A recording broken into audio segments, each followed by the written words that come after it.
Retornando com esse frente a frente de hoje, com o jornalista e professor Antônio Dimas Cardoso.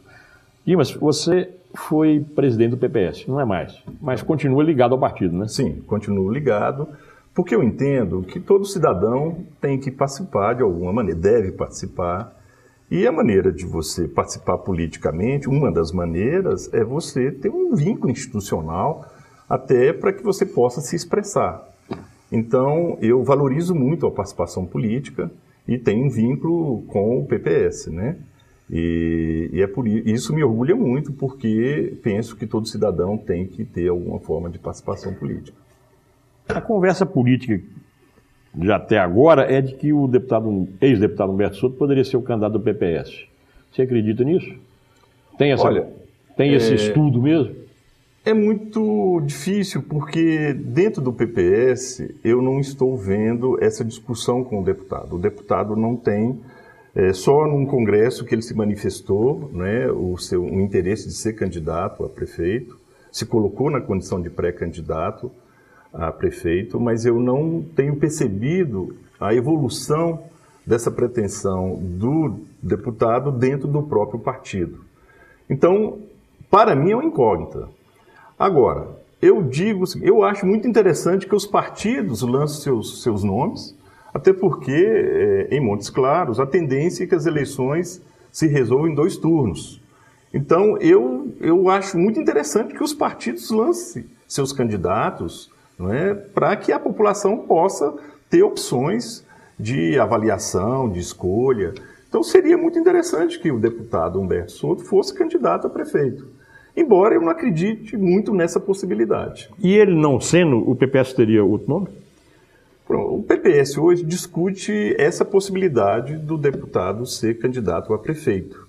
Mas, obviamente, que é um partido que está aberto à aliança, certamente haverá um debate interno em torno disso. Eu, particularmente, entendo o seguinte: como o PPS foi gestor, inclusive, participou da administração passada, teve o prefeito do partido na gestão anterior.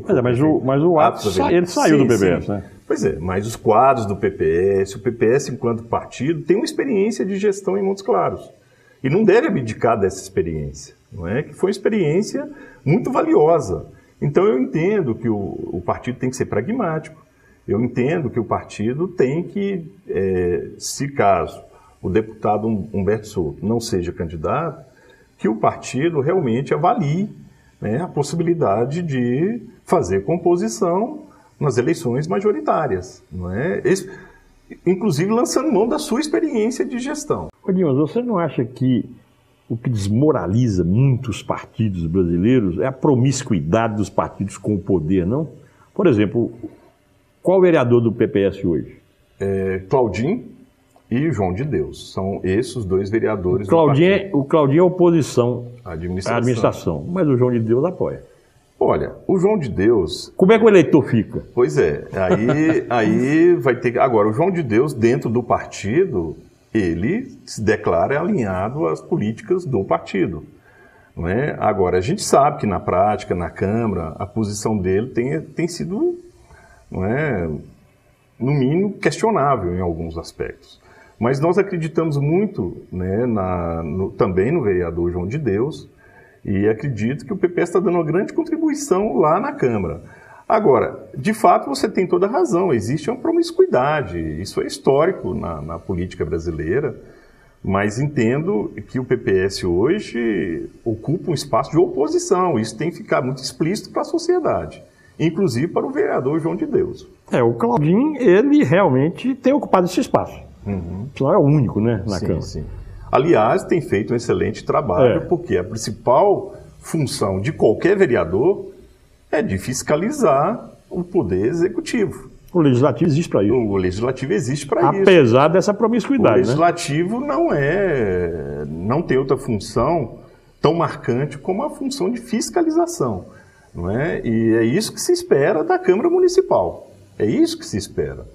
Mas, tradicionalmente, na política brasileira, há uma promiscuidade. Agora, nós temos que valorizar o papel dos vereadores, da Câmara Municipal. Sem Câmara Municipal, né, não há regime democrático. Eu sei, mas quando o próprio vereador não se não se dá esse devido valor, o povo também não dá, né? Exatamente, né? Quer dizer, isso tem um reflexo imediato, por isso que há uma expectativa aí de renovação muito grande na Câmara, porque a avaliação, né, se não me engano, é uma avaliação extremamente negativa, né, desse papel a população espera que o vereador tenha uma posição mais ativa, proativa, né, de cobrar do executivo, não só ser um mero despachante, né, não estou generalizando isso, mas certamente existem vereadores que cumprem apenas o papel de despachante, isso existe. Não tenho aqui, não vou citar nomes, mas entendo que a população quer uma atitude muito mais proativa, de cobrança, não é? Porque esse é a função constitucional do vereador. Lima, nessa sua experiência política, eu acredito que você deve também pensar que o país precisa hoje de uma reforma política. Sem uma reforma política não tem jeito de consertar essas graves deficiências que a gente vê aí. O que você acharia importante hoje numa reforma política para o país? Olha, primeiro eu penso o seguinte, tem que ficar mais claro financiamento, né, de campanha. Quer dizer, isso no Brasil não está claro para o eleitor, quer dizer, há uma relação ainda muito frouxa em termos de financiamento de campanha. A gente percebe que essas diligências ou essas denúncias de corrupção certamente está muito vinculada aí à formação de caixa eleitoral. Então, a legislação brasileira ela tem que ser mais rigorosa com relação ao financiamento de campanha. Eu entendo isso, não é? E tem que valorizar os partidos políticos. Eu entendo que os partidos do Brasil ainda precisam ser mais valorizados do que são, porque partidos não podem ser meros cartórios eleitorais. Não é? Os partidos. Você não acha que esse mundo de partidos, tem 27 partidos ou 29, não sei, mas assim, prejudica, não? Mas a sociedade é plural. A sociedade é plural. Porque hoje tem muita gente que tem partido só para receber fundo partidário. E tem as possibilidades. É claro que existem aqueles partidos que são meros aparelhos cartoriais, existem isso. Eu penso que a própria sociedade vai depurando isso. Nós não podemos esquecer, Jorge, que a nossa experiência democrática ela ainda é muito incipiente no Brasil. Nós passamos a maior parte da nossa história vivendo sob regimes autoritários do que regimes democráticos. Nós nunca tivemos uma experiência tão duradoura de democracia como agora nessa fase histórica. E a nossa população está aprendendo com esse processo. Então isso passa, inclusive, por uma formação cultural. Então eu sou muito otimista em relação a isso, porque eu entendo que essas experiências, e tendo uma opinião pública, uma imprensa vigilante, eu penso que a população ela vai construindo os seus mecanismos de participação e os partidos vão realmente ter que se readequar, não é, a esse novo contexto. Então eu penso que a estratégia tem que ser de valorização dos partidos. Então não tem problema de ter muitos partidos, porque na verdade nos processos decisórios, né, existe aí as coligações, né, existe o próprio afunilamento do processo político. Então os mecanismos políticos resolvem isso. É claro que os partidos cartoriais são problemas, mas a sociedade vai criar mecanismos para resolver isso. Dimas, nosso tempo está esgotado. Só para concluir, se o PPS não lançar candidato próprio, vocês já pensaram em quem vocês apoiariam? Não, essa discussão ainda não está deflagrada dentro do partido, não é? Certamente não existe uma posição unitária a respeito disso, certamente haverá posições divergentes dentro do partido, mas eu entendo, essa é a minha opinião pessoal, não estou aqui expressando a opinião oficial do PPS, eu entendo que o candidato ou o pré-candidato que nós temos, né, que buscar uma relação, uma conversação é com o ex-prefeito Atos Avelino.